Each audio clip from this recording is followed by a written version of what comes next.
Film ഗാരേജിലേക്ക് ഇവർക്കും സ്വാഗതം. ഇപ്പോൾ തിയേറ്ററുകളിലെ തരംഗമായി ഓടിക്കൊണ്ടിരിക്കുന്ന സിനിമയാണല്ലോ ലോക. കല്യാണി പ്രിയദർശൻ നായികാവേഷത്തെ അവതരിപ്പിച്ച ലോക ബോക്സ് ഓഫീസിൽ എന്ത് കളക്ഷൻ നേട്ടം നേടിയെടുത്താലും ആ നേട്ടങ്ങളുടെ ഏതെങ്കിലും ഒരു വശത്ത് നമ്മുടെ ലാലേട്ടന്റെ പേരും കേൾക്കുന്ന ഒരു കാഴ്ചയാണല്ലോ നാം കാണുന്നത്. ഇന്ന് അതുപോലൊരു നേട്ടത്തിന്റെ റിപ്പോർട്ടാണ് പ്രേക്ഷകരിലേക്ക് എത്തിക്കാനായിട്ടുള്ളത്. ലോക ഇന്നലെ സിനിമയുടെ 3-ാം ദിവസം 20 കോടിയിലേറെ വേൾഡ് വൈഡ് ഗ്രോസ് ആണല്ലോ നേടിയെടുത്തത്.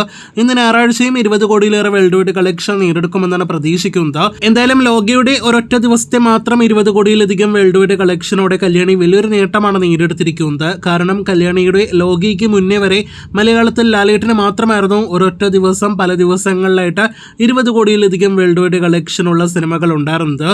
ലാലേട്ടൻ അദ്ദേഹത്തിന്റെ 3 സിനിമകളിലൂടെ 20 കോടിയിലധികം കളക്ഷൻ കണ്ടിട്ടുള്ളത് 8 തവണയാണ്. ഇപ്പോഴത്തെ 9-ാം തവണയാണ് മലയാളത്തിൽ നിന്ന് കല്യാണി ലോക എന്ന സിനിമയിലൂടെ 20 കോടിയിലധികം വേൾഡ് വൈഡ് ഗ്രോസ് കണ്ടിരിക്കുന്നത്.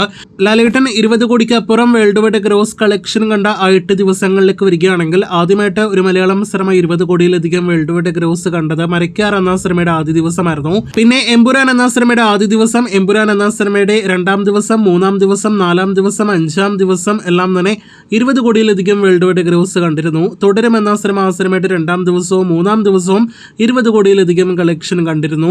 അപ്പോൾ ഇതുവരെ ലാലേട്ടൻ 8 ദിവസങ്ങളാണ് 20 കോടിയിലധികം വേൾഡ് വൈഡ് ഗ്രോസ് കണ്ടിരിക്കുന്നത്. 9-ാം തവണ കണ്ടിരിക്കുന്നത് കല്യാണി പ്രിയദർശൻ ലോകയിലൂടെയാണ്. 10-ാം തവണ ഇന്നൊരു പക്ഷേ 20 കോടി രൂപയ്ക്ക് മുകളിൽ ലോകയ്ക്ക് കളക്ഷൻ എത്തിയാൽ ഈ ലിസ്റ്റിൽ ഇടം നേടിയെടുക്കാനായിട്ട് കഴിയും.